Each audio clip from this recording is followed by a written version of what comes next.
When you were a kid, you run all the time because you just have so much energy, you want to get everywhere as fast as you can. But when you're an adult, you sadly stop running because now you have less energy and you're usually very busy. And as you get even older, now you really don't have any energy and you don't really want to go running.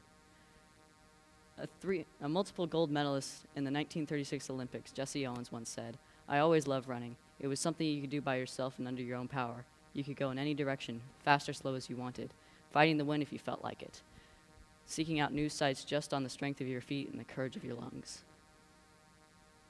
Because running is something that you can do by yourself, and it doesn't require any other people. And that's one of the great things about running, that it doesn't require a team. I decided to start running about 3 years ago, and at the time I did it to get in shape for other sports that I was doing.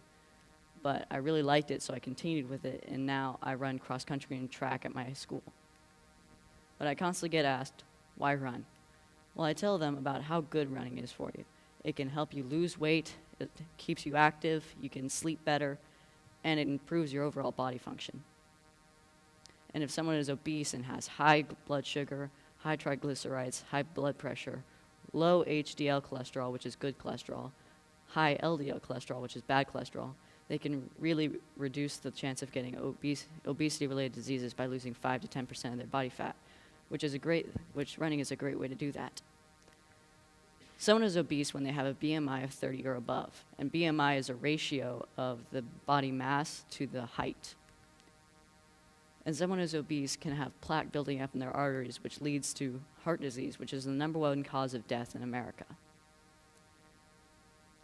Running can also help you sleep better and help you get the daily recommended of 8 hours. And by doing this, you can have better memory, live longer, reduce inflammation-causing proteins in the bloodstream, which have been linked to heart disease, arthritis, diabetes, and even reduce early premature aging. And it can also help you with your fitness, and can improve your grades and improve your attention while driving, and it can fight depression. Now, along with being so good for you physically, it can also help you mentally in great ways. It increases your mood, reduces stress, and increases your productivity, or it could just make you a little bit sharper.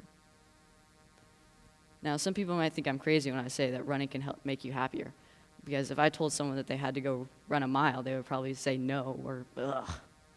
But it does this by creating endorphins, which are proteins in the brain that block pain and stress signals throughout the brain. And in fact, they can help fight depression, and they're so good at fighting depression that few things are better than this at fighting depression, including depression medication. It also creates new nerve connections and blood vessels in the brain, which helps against age-related decline and increases your brain power by enhancing your focus and your ability to distinguish, which leads to a better ability to multitask. I interviewed Coach Nathan Stevens, who is a middle school cross-country coach here at the Oak Ridge School. When I asked him how he felt after he went for a run, he told me that he felt more productive at work and had more energy. A study that was posted in a psychological bulletin once found that people who regularly ran had reduced fatigue and higher levels of energy.